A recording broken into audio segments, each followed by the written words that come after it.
Master Sass, the Crooked Path. The ninja had been busy building a defense system around steep wisdom involving water balloons and catapults, anything that could stop a ghost. There, that should keep customers away. Closed for renovations, Zane said, putting up the sign. More like fortifications, Kai remarked, setting a bucket of water over the door. If Moro and his ghouls show up here looking to steal the sword of Sanctuary, they won't know what hit them.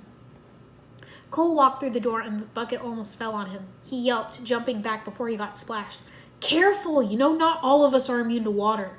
And I, for one, would like to stick around long enough for Misako and Sensei to figure out the last clue, he said. We got Taekwondo, we got the sword. Now they just have to figure out where the tomb of the first Spinjitzu master is, Jay said. Let's hope they figure it out soon. I don't know how long we'll be able to hold out, Kai said. Irene was filling up water balloons. Jay, Kai, start loading the catapults with these water balloons, she called. Jay and Kai came over and grabbed the tubs full of water balloons and started loading the catapults. A bell started ringing. The early detection warning system had been tripped. Intruder! Kai shouted, and the 5 of them ran to the catapults. Let him have it! Pull! Jay shouted, and they fired the catapults, pelting the unfortunate postman with water balloons. Hold your fire! Irene shouted. The postman sighed. No wonder you're going out of business, he said, getting out the mail. No, you're the one going out of business. Who sends letters anymore? Jay said as Kai took the letter and opened it. Guys, he's right, Kai said, reading the letter. It says he's going to shut us down unless we drum up some business. Well, don't tell Ronan. If this place is worthless, he won't stick around, and we need all the help we can get, Cole said. Come on, we're going to need more water balloons. Irene turned on the hose and started filling balloons, but Misako came out and called them inside. Once the ninja were in the shop, Misako said, Thanks for gathering on such short notice. Kai noticed Ronan poking around the shelves. Looking for something? He asked. Just making sure the tea blends are in alphabetical order. Yep, A to Z, Ronan replied. So you figured out where the tomb is? Jay asked Misako. Not yet, but we think we know how to locate it, she replied. Irene noticed Ronan trying to sneak out the door, but Wu came in at that exact moment. Irene narrowed her eyes. Zane, Misako said, and Zane's falcon projected an image of the last clue, the skull. Wu turned off the lights. To bring you up to date, the skull symbol refers to the tomb's entrance, Misako explained. We also know my father's resting site, where the realm crystal resides, is protected by 3 deadly tests, designed to keep anyone unworthy away, and only the Sword of Sanctuary can see past its riddles, Wu added. Yeah, but where is it? Cole wondered. We started to wonder if the scroll and sword combined held a secret, Misako said. That's when Kai reminded us there was a map on the back of the scroll, and if you use the sword on the map, the blade's location will reveal the tomb's location. The blade's reflection will reveal the tomb's location, Kai interrupted. Exactly, Misako agreed. Which means we'll have to get our hands on that map, Cole concluded.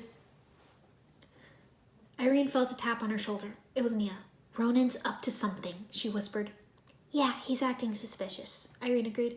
You want backup? I got this. Just cover for me, okay? Nia asked. You got this. Go get him, girl, Irene whispered, giving Nia a fist bump. Nia quickly left to follow Ronan. As they were discussing how they might get the scroll of air jutsu from Moro, they heard Nia yell, He's getting away with the sword! Irene ran outside, the boys close behind. Nia was on the ground, and Ronan was holding the Sword of Sanctuary in his hand. Whoa. We can do this the easy way or the hard way, he said as they approached. The ninja accidentally triggered their own water traps. Ha, that was way too easy, Ronan laughed. Irene screamed as she was soaked with cold water. Zane landed on top of Jay, squashing him.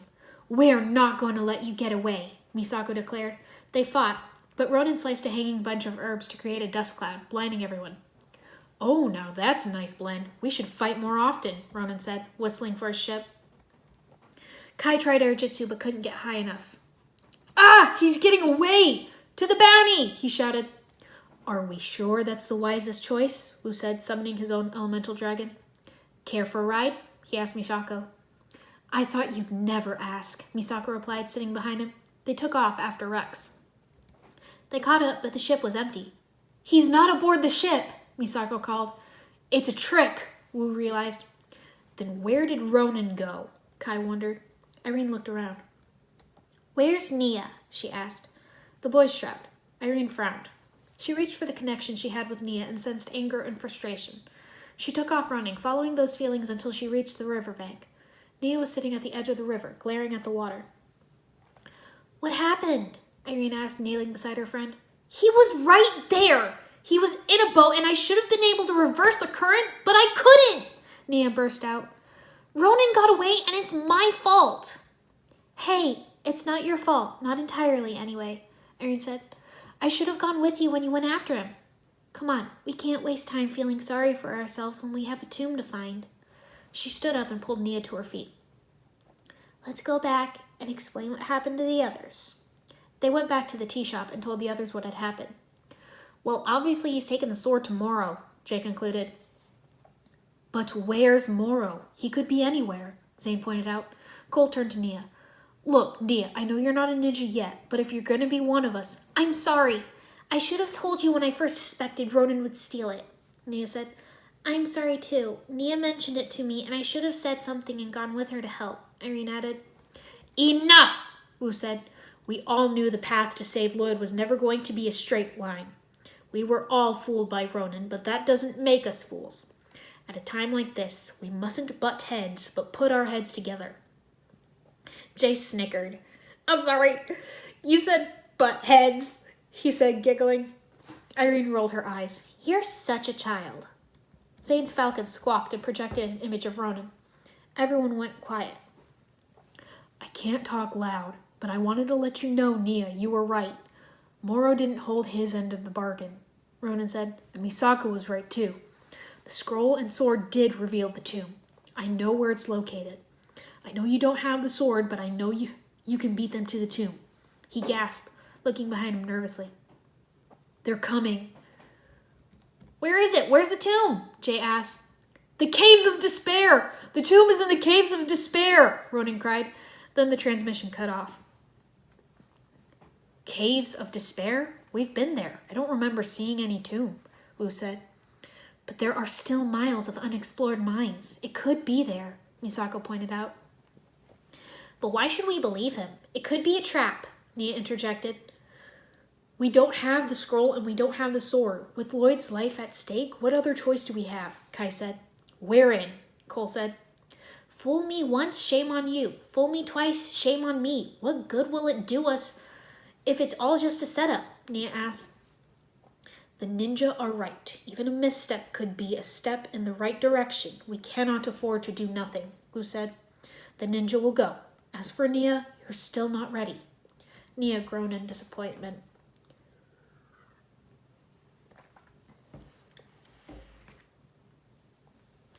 Kai, Zane, Irene, Cole, and Jay traveled to the caves and walked up to the entrance.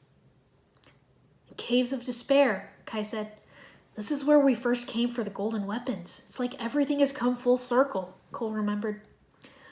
Don't say that. Full circle means coming to an end, and I don't want to hear that before I go into the Caves of Despair. One of my least favorite words, Jay whined. How do we even know the tomb's in there? Zane had Pixel scan for clues, and she found a crudely carved skull in the rock. The third symbol, Kai said. Good enough for me. Let's go, Jay said. Walking into the cave. Irene frowned. Something about the carving seemed off, but she couldn't tell what it was. Irene, let's go, Kai called. Coming, she replied, running to catch up with the guys. There's another symbol, Jay said, pointing to another skull carved on the rock. There's something funny about it, but I can't put my finger on it, Irene mumbled, running her hand along the carving. Huh, looks like it only gets darker the deeper in we go, Cole observed. No way! The caves get darker the further away we get from the entrance and the light? You're kidding, Irene said sarcastically. You really are the master of sass, aren't you? Cole said. Kai spotted 4 lanterns sitting on a ledge. Look, we have light, he said, going to grab one. Wait, what if this is one of the tests? Cole asked. Jay gasped. Yeah, Sensei said the tomb was going to be protected by 3 deadly tests. Maybe if we pick the wrong lantern. Kai carefully grabbed a lantern, but nothing happened. Ha, nope, just a lantern, he said. Or you haven't yet picked the booby-trapped lantern, Irene said. Zane and Cole each grabbed a lantern, and nothing happened. Jay and Irene glanced at the last lantern, then at each other. They silently stared at each other. Jay finally gave in and grabbed the lantern, breathing a sigh of relief when no booby trap was triggered. Like I thought, just another lantern, he told Irene. He noticed the others were ahead of them. Wait! The ninja came upon some fallen boulders. Looks like there was a cave-in, Kai remarked. Jay sniffed the air. Ugh, what's that smell? He exclaimed. My sensors pick up traces of kethanol, a highly flammable gas released from deep well mining, Zane said. Sure, bet that's what all the ninjroids say, Cole teased. Zane said, if you're implying that smell came from me. Look, Kai interrupted. Some of these rocks appear to have been recently moved. Maybe Morrow's already been through here. He brushed his hand against a black smudge. Ash, everything here has been burned. Perhaps one of the traps, he mused. The kethanol geyser. We cannot stay long. It might ignite again at any moment, Zane warned. Look, Cole said, pointing. Whoa, Irene said, seeing what Cole was pointing to. A skeleton. Ew, you think it's him? Jay asked. The first Spinjitzu master. But where's the realm crystal? Kai wondered. Zane bent down and examined the body, finding any insignia. That is not the first Spinjitzu master. It's the master of wind. These are the remains of Morrow's mortal body, he said. That's Morrow? Irene said.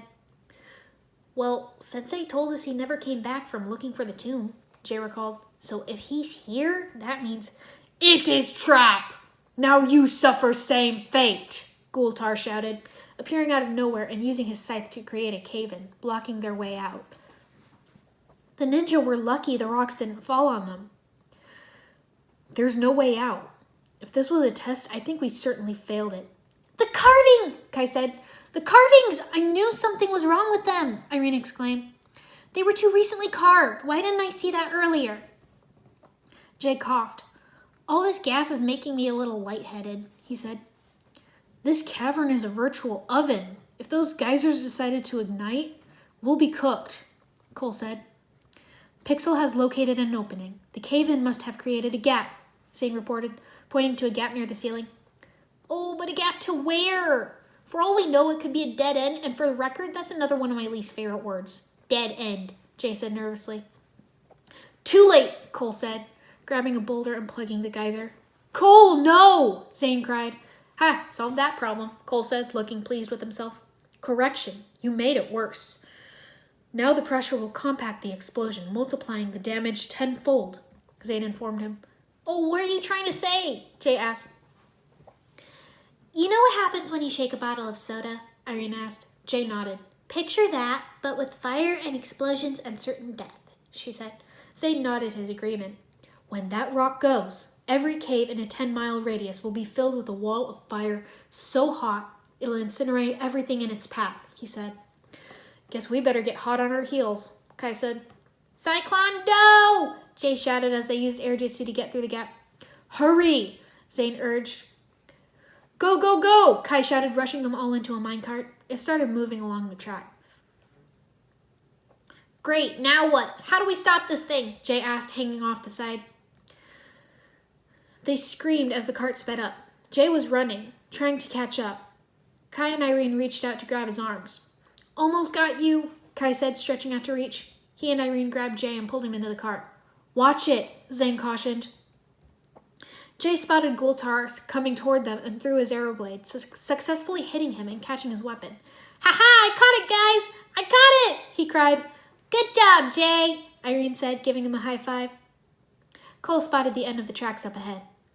Looks like we're coming to a dead end, he exclaimed. Oh, there's that word again. Never say that word. Ah, what do I do? What do I do? Jay panicked. Use the arrow blade for brakes, Zane suggested. Jay jammed his arrow blade into the wheel. It almost feels like we're going faster, he cried. Irene screamed. Rex swooped down and a rope ladder unfurled for the ninja. Ha ha! I could kiss Ronan, Cole cheered. After I clobber him for getting us into this mess. They climbed up the ladder, but the ship was empty. Oh, autopilot! Of course he's too scared to show his face, Jay remarked. The screen lit up with Ronan's image. Hey, Ninja. If you're getting this message, I'm sure you have some choice words for me, he said. Ha, you got that right, Cole said. There will be a reckoning, Irene promised. But I want to tell you, that wasn't me who sent you to this trap. I was under the control of Morrow. I know you think I'm a crook for taking the sword, and I want to make things right by offering my airship, Rex, as a peace offering. I know it's not what you had in mind, but I've remotely entered the location of the tomb. The real one this time, Ronan said. And the screen showed a map of the endless sea with a red dot marking the tomb's location. Look at that. The reason Misako never found the tomb in Ninjago was because it was never there in the first place. It's under the ocean, Kai said. Morrow has a head start, but Rex should get you straight there in a jiff. And if it's any consolation, this will be the last you see of me, Ronan said. Nia wants to know a reason? Tell her it's because I care. Okay, good luck. And go make things right. The screen shut off. Looks like we're headed to the tomb. Time to buckle up, Kai said.